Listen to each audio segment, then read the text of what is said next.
I've lived here since 1979. It was just a temporary solution. Yeah.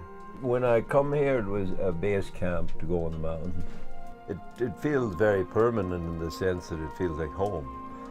This is the most at home I feel any place since I left the place I was born.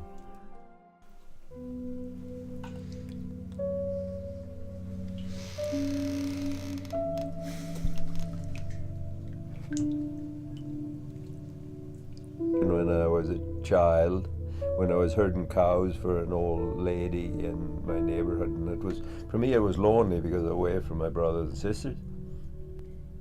I left home because I didn't get along with my dad. And I got as far away as possible from family because of all the tragedies associated with my childhood. Back then I never thought I'd ever settle down, that I'd always be a traveler. And when I come here, I kind of grew into the place, and my daughter was born here in the Kootenays, so that's probably the reason that it made it home for me. Definitely, it was a beautiful place, and when I come here one time to help somebody get firewood, there was an old clear cut and all the trees were down. The next spring we started, out here it was just real deep slash, from the debris from logging. Because back when the log did, they just knocked everything down. This was a first clear cut in the Lardo Valley here. I guess we were, first of all, the whole feeling of being illegal. And that kind of stayed with me for a few years. And then I got over that, and as I got over that, then I become more home.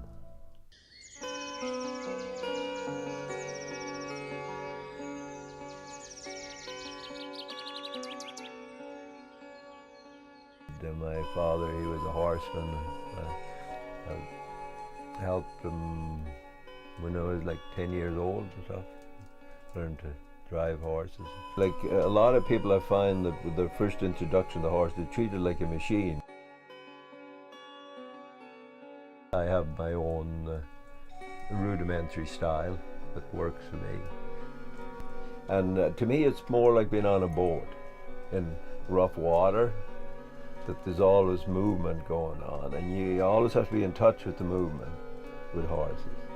For me, it's a discipline. It's actually maybe like somebody doing the yoga or something like that, because it really takes you out of yourself, makes you focus on, and yeah, you have to be like that to make the horse thing work for you, and keep even temper. So if you get angry with your horses, you're in trouble. With a horse, you have to be polite. You have to ask them. You have to get their willingness and attention. And with a tractor, you don't have to do that. And then also the whole feeding and care process, like that. People that come want to learn something of me, I just come and watch me. I'll show you how I do it. And that's where I start with people, that I have demand of people, that people be observant, A few events in my life happened to make me realize, hey, that was a good life. And now that I appreciate that I had them experiences, because they give me endurance for what I do. People like you, for instance, that come into my life, that I've worked with, they're my heroes. Yeah, we have to have our heroes, and we have to have see the good in humans, eh? And that's the way I find the good in humans, the people I work with. Well, when we look at the past, we see the good parts of it, and I'm telling you the good parts. Our nature is the same, to be ousted out of the nest in certain ways, and that's natural. That's natural to be forced out of the nest, not to pay mortgages or anything, just to buy freedom so I could do what I wanted. When I think of home, I think of the little thatched house I was born in the west of Ireland. I still think of it as that, but I felt like a drifter, a traveler. This is where I decided in the world to settle down.